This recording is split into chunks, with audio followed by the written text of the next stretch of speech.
გამარჯობა, მე ნათია კობერიძე ვარ და ვტ საქართველოს ნიუსის გუნდთან ერთად პოლონეთის საზოგადოებრივი ტელევიზიის საერთაშორისო სამაუწყებლო ცენტრიდან მოგესალმებით.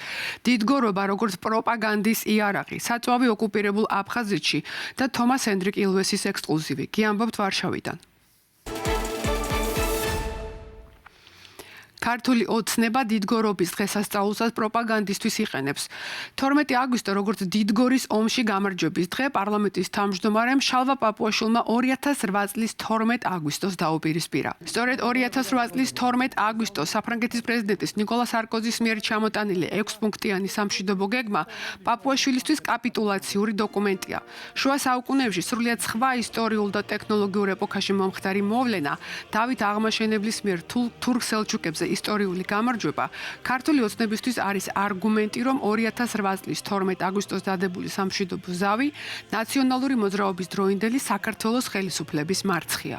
და 2008 წლის ომთან დაკავშირებით, ეხლა ეს რასაკვირველი არის, ყველაზე საშინელი პროპაგანდა, ალბათ რაც შეიძლება რომ გაეკეთებინათ, იმიტომ რომ 2008 წლის ომი ეს არის გაგრძელება, აი როგორც ისტორიკოსი გეტყვით, ეს არ არის რაღაც ახალი, იმიტომ რომ ეს ომი დიდი ხანია იყო დაწყებული რუსეთ-საქართველოს, უბრალოდ 2008 წლის ომი არის ერთი პატარა გაელვება, რომელიც ჩემი აზრით არ უნდა მომხდარიყო, მაგრამ როდესაც დამპყრობელი სახელმწიფო გემეზობლება და უკვე სხვა გზა არ აქვს, რომ დაგარტყავენ, თავიც უნდა დაიცვა, ხო, რასაკვირველია, დავით აღმაშენებელმა მე-12 საუკუნეში დაარტყეს საქართველოს თურქ-სელჩუკებმა, კოალიციური მხედრობა შემოვიდა, იმ პერიოდში ჩვენ მოვახერხეთ სტრატეგიულად შემოტყუებით გამარჯვება. მაგრამ როდესაც ცეცხლს გაგიხსნიან, როდესაც საკუთარ ქვეყანაში შემოვლენ და სუვერენიტეტს, დამოუკიდებლობას და შენ როგორ დამოუკიდებელი სახელმწიფოს სტატუსის მქონე სახელმწიფოს არ გაძლევენ არჩევანის გაკეთების საშუალებას და გეუბნებიან, რომ გინდა თუ არა ზევით იყურე მარტო და სხვაგან არსად აღარ გაიხედო. ეს საერთოდ სხვა მოვლენაა.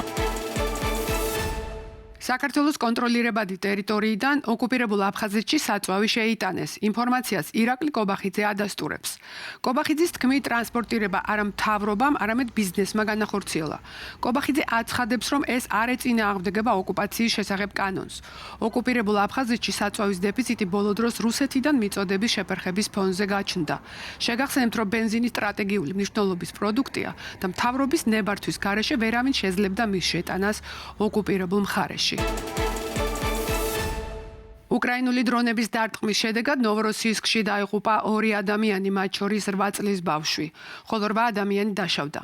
ნოვოროსიისკში ამ დროისთვის საგანგებო მდგომარეობაა გამოცხადებული.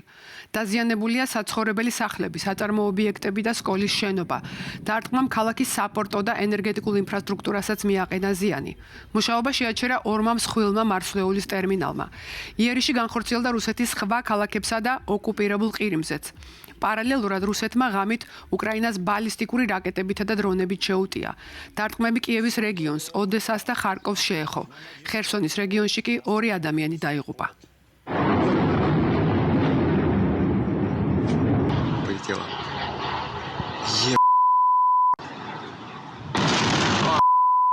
Прилетела в 15-ю школу.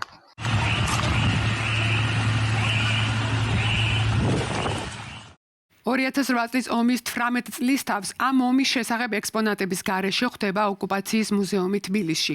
2006 წელს გახსნილ მუზეუმში გარკვეული ცვლილებები ქართული ოცნების ხელისუფლების დროს განხორციელდა. ისტორიკოსებს და მკვლევარებს ეჭვი აქვთ, რომ ყველა ექსპონატი, რომელიც ბოლო წლებში მუზეუმიდან მოიხსნა, ისტორიის გადაწერის და რუსული ოკუპაციის მეხსიერების წაშლისთვის გაკეთდა, ისევე როგორც ეს საბჭოთა დროს ხდებოდა. 2008 წლის რუსული აგრესიის ამსახველი ფილმისთვის საბჭოთა ოკუპაციის მუზეუმში ადგილი აღარ იძებნება. ამ კედელზე წლების განმავლობაში განთავსებული იყო პროექცია, სადაც დოკუმენტური კადრები უწყვეტად ტრიალებდა. ეს იყო ერთ-ერთი თვალსაჩინო ექსპოზიცია. ინტერნეტში არაერთი მასალა იძებნება, სადაც ამ ექსპოზიციის შინაარსიც ჩანს და ვიზიტორების ინტერესიც. 2022 წლიდან პროექცია გაითიშა. მიზეზად დასახელდა ტექნიკური პრობლემა. რაც წესით მოკლე დროში მოგვარებადი უნდა ყოფილიყო, თუმცა მას შემდეგ უკვე მე-5 წელი მიმდინარეობს. მოიმიზეზეს, რომ უბრალოდ პროექტორის შეცვლა იყო საჭირო, თუმცა ამდენი წელი გავიდა და არ შესრულებულა და გასაგები არის რა დაკვეთა იდგა ამის უკან. ამას შეგვიძლია დავარქვათ, რომ ეს არის ისევ რუსულ საბჭოურ ყაიდაზე მეხსიერების გადაწერა, წაშლა, ჩანაცვლება რუსეთისათვის კომფორტული ვერსიით. ეხლა გადმაიფრენენ ეს თითო ვარსკვლავიანები და გვირახუნებენ თავის ხოშზე. ოკუპაციის შესახებ მეხსიერების შენახვის მცდელობაა ბესო სოლომონაშვილის ფილმი ბოსტანი კონფლიქტის ზონაში. კინოსურათი 2008 წლის აგვისტოს ომზეა, რომლის დაწყების მიზეზებზე დღეს ქვეყანაში მწვავე უთანხმოებაა. უმაღლეს ზონეზე გაკეთებული ოფიციალური განცხადებები სულ უფრო უახლოვდება ოკუპანტი რუსეთის ვერსიას. რეჟისორი და მწერალი არამხოლოდ კინემატოგრაფიით, არამედ საკუთარი ლიტერატურული ტექსტებითაც ეხება როგორც მიმდინარე ოკუპაციის საკითხს, ისე საბჭოთა რეპრესიებს. მე არა მაქვს გარანტია, რომ აი ამ წიგნს ცოტა ხანში აკრძალავენ. არა მაქვს გარანტია. იმიტომ კი არა, რომ ჩემია. პირდაპირ ანგრევს, პირდაპირ არის წინააღმდეგ ამ რუსული ოკუპაციის, ბოლშევიკური ოკუპაციის და აი ესეთი დიქტატორული დამოკიდებულების კულტურასთან. ის რაც 1921 წელს დაიწყო და მერე 37 წლამდე ესეთი ტერორი მიდიოდა, ეს პერიოდი გავს დაახლოებით იმას. თუ მაშინ ქართველებმა იბრძოლეს, დღეს შეიქმნა გარემო ისეთი, რომ ქართველებს ატერორებენ საქართველოში, რუსული იმპერიის სასარგებლოდ. ქართული კულტურა, კინო და თანამედროვე ქართული ლიტერატურა ამას ეწირება დღეს. სულ ცოტა ხანში აგვიკრძალავენ ამას თქმას, რომ რუსეთი საქართველოს ოკუპანტია. ჩვენ არა ვართ რუსოფობები და საერთოდ არ გჭირს ქართველებს ეგეთი ფობია ერების მიმართ. ჩვენ ვართ ოკუპანტოფობია გვაქვს. ოკუპანტოფობია 2008 წლის ომის შემდეგ არ დაწყებულა და არც ისტორიის გადაწერის მცდელობებია ახალი. უახლესი ისტორიის შეცვლასთან ერთად მკვლევარები საბჭოთა ტერორის შესახებ ინფორმაციის გადასხვაფერების ნიშნებად აღიქვამენ ოკუპაციის მუზეუმში სტალინის პლაკატის ჩამოხსნასაც. ირაკლი ხვადაგიანის აზრით, სტალინის გამოსახულების გაქრობა მცდელობაა, რომ ქართველების მიმართ ჩადენილი სასტიკი დანაშაულები მის სახელთან აღარ ასოცირდებოდეს. მკვლევარი ასევე საუბრობს ხელოვნურად შექმნილ ბარიერებზე, რომელიც ისტორიის გააზრების პროცესში ხელის შემშლელი ფაქტორია. გააზრებული პოლიტიკის ნაწილი არის, რომ მოისპოს ამ თემაზე მუშაობა და დისკუსია და ცოდნის წარმოება. ლავისთვის აუცილებელი არის დოკუმენტური წყაროები, ეს წყაროები არის სახელმწიფო არქივებში, საბჭოთა რუსული საოკუპაციო ტოტალიტარული რეჟიმის პერიოდის არქივებში და უკვე მესამე წელი არის ეს არქივები არის მისი უმთავრესი ნაწილი აბსოლუტურად ჩაკეტილი, ყველაფერი რაც უკავშირდება პოლიტიკურ დამოუკიდებლობას, იდენტობას, რომელიც აშენებულია სამოქალაქო უფლებებზე და დასავლურ ევროპული ყაიდის ნაციონალიზმზე, ეს უნდა გაქრეს და ჩანაცვლეს ფოლკლორიზებული, ესეთი ეგზოტიკური ნაციონალიზმით, რომელიც არის ყველაზე მისაღები და მოსაწონი რუსებისთვის, რომ საქართველოს ეს არის ჩამორჩენილი რაღაცა პრიმიტიული ინსტინქტებზე დაფუძნებული ადამიანების, ასე ვთქვათ, ტერიტორია, რომლებიც ცეკვავენ, მღერიან, ჩოხები აცვიათ, სტუმართმოყვარე ხალხია, ემსახურებიან სტუმრებს, არიან ექსცენტრული და ესეთი რაღაცა ველური. ეს ხედვა ინერგებოდა იმპერიის პერიოდიდან და საბჭოთა რუსულმა ტოტალიტარიზმმა და ოკუპაციამ ახალ საფეხურზე აიყვანა მთელი ამ თავისი ინსტრუმენტების გამოყენებით და ეს დაკვეთაა დღესაც.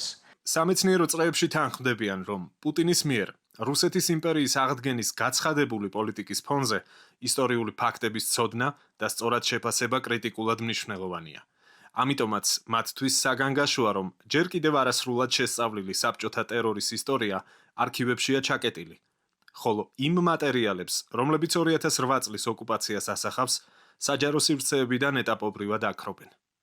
ზუსტად 18 წლის წინ იმ დროს, როდესაც რუსული ჯარი თბილისის აღების ბრძანებას ელოდა, საქართველოში 5 ევროპელი ლიდერი ჩამოვიდა.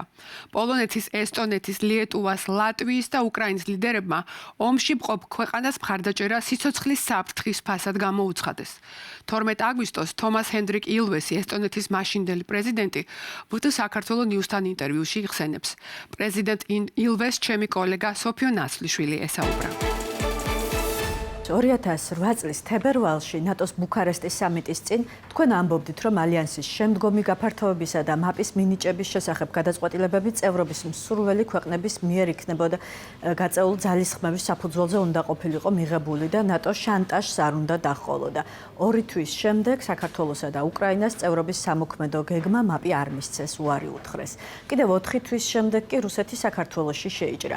დღევანდელი გადმოსახედიდან მიგაჩნიათ თუ არა, რომ ბუქარესტში მიღებული გადაწყვეტილება სტრატეგიული შეცდომა იყო და იმ დროს თქვენ პირადად ელოდით თუ არა, რომ რუსეთი შეიძლება ასეთ შორს წასულიყო. მაშინაც ვთქვი და დღესაც გავიმეორებ, რომ ეს იყო სტრატეგიული მარცხი. პირველ რიგში ანგელა მერკელის მხრიდან, რადგან სწორედ ის იყო, ვინც ამას ყველაზე მეტად ეწინააღმდეგებოდა. ვფიქრობ, არც სარკოზი იყო მომხრე, თუმცა ესტონეთი ნამდვილად ხარს უჭერდა. ისევე როგორც შეერთებული შტატები. იცით, ლატვია, ლიეტუვა, პოლონეთი ჩვენ ყველანი მომხრეები ვიყავით. მაგრამ ნატო კონსენსუსის პრინციპზე დაფუძნებული ორგანიზაციაა და პირველ რიგში სწორედ ანგელა მერკელი იყო წინააღმდეგი. ამიტომ ჩემი აზრით ანგელა მერკელის მხრიდან მაპის მინიჭების შესახებ გადაწყვეტილების დაბლოკვა უდიდესი სტრატეგიული მარცხი იყო. მით უმეტეს, რომ მაპი წევრობას არ ნიშნავს. ეს არის წევრობისთვის სამოქმედო გეგმა, ნაბიჯების ერთობლიობა, რომელთა გადადგმაც ქვეყანას წევრობისთვის ამზადებს.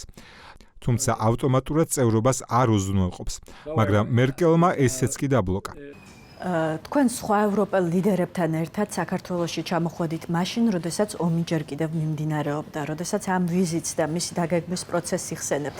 რა გახსენდებათ ყველაზე მკაფიოდ? იყო თუ არა რაიმე კონკრეტული მომენტი, საუბარი ან რაიმე დასამახსოვრებელი ისეთი იმ დღეებიდან, რომლებიც დღემდე განსაკუთრებით გახსოვთ? ყველაზე კარგად ის მახსოვს, როგორც ცდილობდით იქ ჩასვლას. როდესაც მივფრინავდით, ჩვენმა თვითმფრინავის კაპიტანმა რუსეთისგან ნებართვა და იმის გარანტია მოითხოვა, რომ ხელს არ შეგვიშლიდნენ. პასუხი საერთოდ არ მიგვიღია. თუმცა სარკოზის ასეთი გარანტია მისცეს. ამიტომ საბოლოოდ აზერბაიჯანში განჯაში ჩავფრინდით. ამასობაში საჭირო ორგანიზაციული საკითხები უკვე მოგვარებული იყო და ილხამ ალიევმა ავტომობილების კოლონა გამოგვიგზავნა, რომელმაც აზერბაიჯანს საქართველოს საზღვრამდე მიგვიყვანა. იქ დაველოდეთ. შემდეგ ქართული მანქანები მოვიდნენ და გზა განვაგრძეთ. მთიდან ვეშვებოდით, არ ვიცი რა სიმაღლე იყო და მანქანების ფარები გამორთული ჰქონდა. ეშინოდათ, რომ რუსებს გზაზე ფარების შუქი და მანქანების დიდი კოლონა რომ დაენახათ, შეიძლებოდა ესროლათ. ეს არის ის, რაც ყველაზე კარგად მახსოვს. როგორ მივდიოდით სიბნელეში საქართველოსა და აზერბაიჯანს შორის გზაზე. კიდევ ერთი რამ მახსოვს, რაც რამდენიმე წიგნშიც არის აღწერილი. როდესაც პოლონეთის პრეზიდენტ ლეხ კაჩინსკის სარკოზისთან შეხვედრა სურდა, სარკოზიმ კაჩინსკის უთხრა: თქვენ შეგხვდებით, მაგრამ იმ პატარებს არა. კაჩინსკიმ უპასუხა: კარგი, მაშინ საერთოდ არ შევხვდებით. ეს სარკოზის ჩვენდამი დამოკიდებულებისთვის საკმაოდ დამახასიათებელი იყო. მოგვიანებით ეს კიდევ ერთხელ გამოჩნდა, როდესაც ევროკავშირს რუსეთთან პარტნიორობისა და თანამშრომლობის შეთანხმება შეჩერებული ჰქონდა. სარკოზის სამშვიდობო გეგმის ერთ-ერთი პირობა იყო, რომ ვიდრე ჯარები არ გავიდოდნენ, ევროკავშირი რუსეთთან პარტნიორობას და თანამშრომლობას შეთანხმებას არ აღადგენდა, მაგრამ სექტემბერში საბჭოს შეხვედრაზე სარკოზიმ და მერკელმა მიაღწიეს იმას, რომ პარტნიორობისა და თანამშრომლობის შეთანხმება აღედგინათ. მიუხედავად იმისა, რომ ჯარები გასული არ იყვნენ. რა გაკვეთილი მიიღო დასავლეთმა 2008 წელს და კიდევ რა საფრთხეზე მიუთითებს პრეზიდენტი ილვესი საქართველოს.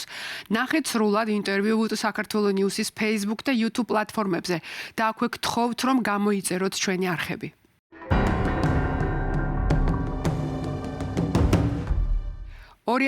წლის ომის 12 აგვისტო დღე, როდესაც თბილისზე რუსეთის თავდასხმის საფრთხე ყველაზე რეალური იყო. რუსული ძალები დედაქალაქთან იყვნენ მოახლოებული, გორი იბომბებოდა, თუმცა 10,000-ობით თბილისელი რუსთაველის გამზირზე შეიკრიბა და რუსეთის აგრესიას პროტესტით უპასუხა. სწორედ ამ უმძიმეს მომენტში საქართველოს სოლიდარობის ნიშნად 6 ევროპელი ლიდერი ეწვია. ქართულმა ჯარმა დაიხია თბილისის მისადგომებისკენ, რუსები აფართოებენ ოკუპაციის ზონას და მაგისტრალზე გორიდან თბილისამდე დგას 3 ადგილას რუსული სამხედრო კორონა, ყველაზე წინ იგოვეთში. და რუსი ჯარისკაცები, მათი ხელმძღვანელი ერთ-ერთი გენერალი ბორისოვი აცხადებს, რომ ელოდებიან ბრძანებას თბილისის შტურმის. 12 აგვისტოს დილით განხორციელებულმა სარაკეტო თავდასხმამ გორის ცენტრში მშვიდობიანი მოსახლეობის მსხვერპლი მოიტანა. თავდასხმა ისკანდერ M-ის ტიპის რაკეტით განხორციელდა, მიუხედავად იმისა, რომ რუსეთის პრეზიდენტმა დიმიტრი მედვედევმა სამხედრო ოპერაციის დასრულების შესახებ განაცხადა, რუსული სამხედრო ძალები განაგრძობდნენ გადაადგილებას როგორც აღმოსავლეთ, ისე დასავლეთ საქართველოში, მათ შორის იმ ტერიტორიებზე, რომლებიც არც აფხაზეთის და არც ცხინვალის რეგიონის ადმინისტრაციულ საზღვრებში არ შედიოდა. რაც შეეხება მოლაპარაკებებს, აშკარად ჩანს, რომ რუსეთი აჭიანურებს დროს, იმიტომ რომ იქ არის, რა ქვია, შეცვალეს ტექსტი სარკოზის მიერ მოლაპარაკებულ დოკუმენტში, რაღაც თითოეულ სიტყვას ეკიდებიან, იმისთვის, რომ არაფერს ხელი არ მოაწყო. ეს რაღაცა სამშვიდობო პროცესის ილუზია შეინარჩუნა, რომ რაღაცა ხდება, მაგრამ ამ დროს არის მთავარი ამბავი არის, რომ გადაწყდეს როდის დაიწყება და დაიწყება თუ არა ქალაქის თბილისის штурმი. სამხედრო მოქმედებების პარალელურად გაჩნდა პირველი ცნობები ოკუპირებულ ქართულ სოფლებში ეთნიკური წმენდის, ძარცვის და მოსახლეობის იძულებით განდევნის შესახებ. რუსულმა სამხედროებმა კონტროლი დაამყარეს აღმოსავლეთ და დასავლეთ საქართველოს დამაკავშირებელ მთავარ ავტომაგისტრალზე. ფოთში გაანადგურეს საქართველოს სამხედრო საზღვაო ძალების ინფრასტრუქტურა. ამავე დროს აფხაზურმა ძალებმა საბოლოოდ დაიკავეს კოდორის ხეობა და განმუხურის მიმართულებითაც განაგრძეს გადაადგილება. მიუხედავად თბილისზე მომდგარი საფრთხის და დედაქალაქის 10,000-ობით მოქალაქე რუსთაველის გამზირზე შეიკრიბა და პროტესტი გამოხატა რუსეთის სამხედრო ინტერვენციის წინააღმდეგ. 12 აგვისტოს ღამით საფრანგეთის პრეზიდენტი ნიკოლას სარკოზი თბილისში ჩამოვიდა. მოსკოვთან შეთანხმებული ცეცხლის შეწყვეტის 6-პუნქტიანი გეგმა ჩამოიტანა. სარკოზი როგორც ევროკავშირის თავმჯდომარე ქვეყნის წარმომადგენელი იყო ჩართული ამაში და ცდილობდა რომ შეთანხმების მიღწევას ცეცხლის შეწყვეტის თაობაზე, მაგრამ აქ უკვე ყველასთვის გასაგები იყო, ხა ნამდვილად ძალიან გულუბრყვილო უნდა იყოს კაცი, რომ გეგონოს, რომ რუსეთმა რომც მოაწერონ, შემდგომ ამას შეასრულებენ. ხო, ახლა მოწერილი აქვს ეს ხელი ამაზე და უხეშად არ ღვევენ დღემდე ამ ცეცხლის შეწყვეტის შეთანხმებას. არათუ იმ მომენტში, როდესაც მათი შეერაღებული ძალები უკვე ტერიტორიაზე იმყოფებიან, მაგრამ ეს აუცილებელი, არასაკმარისი, მაგრამ აუცილებელი კომპონენტი იყო ეს ცეცხლის შეწყვეტის შეთანხმება. ნიკოლას სარკოზის პარალელურად თბილისში ჩამოვიდნენ ესტონეთის, ლიეტუვის, პოლონეთის და უკრაინის პრეზიდენტები, ასევე ლატვიის პრემიერ-მინისტრი, რომლებმაც საქართველოს ტერიტორიული მთლიანობისა და სუვერენიტეტის მხარდაჭერა დაადასტურეს. სწორედ ამ დღეს რუსთაველის გამზირზე წარმოთქვა ლეხ კაჩინსკიმ თავისი ცნობილი სიტყვები: დღეს საქართველო, ხვალ უკრაინა, ბალტიის ქვეყნები და ზეგ იქნებ ჩემი სამშობლოს ჯერიც დადგეს. Jesteśmy tutaj przywódcy 5 państw, że dziś Gruzja, jutro Ukraina, pojutrze państwa bałtyckie, a później może i czas na mój kraj, na Polskę.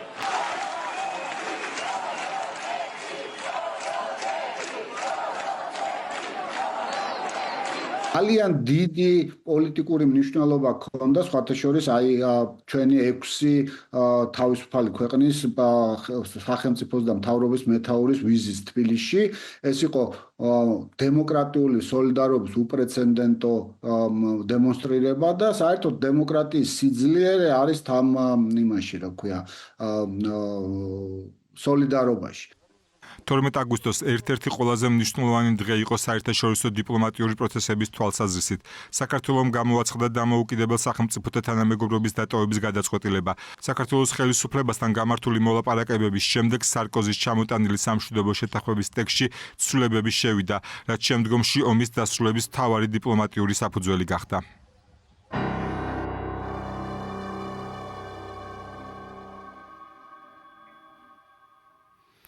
დღეს ამით ვასრულებთ დაელოდეთ პოლონეთის საზოგადოებრივი ტელევიზიის ქართულ პროგრამას ვარშავიდან ყოველდღე, შაბათ-კვირის გარდა. გუჯერა რომ ევროკავშირი საქართველოს მომავალია. ნახვამდის.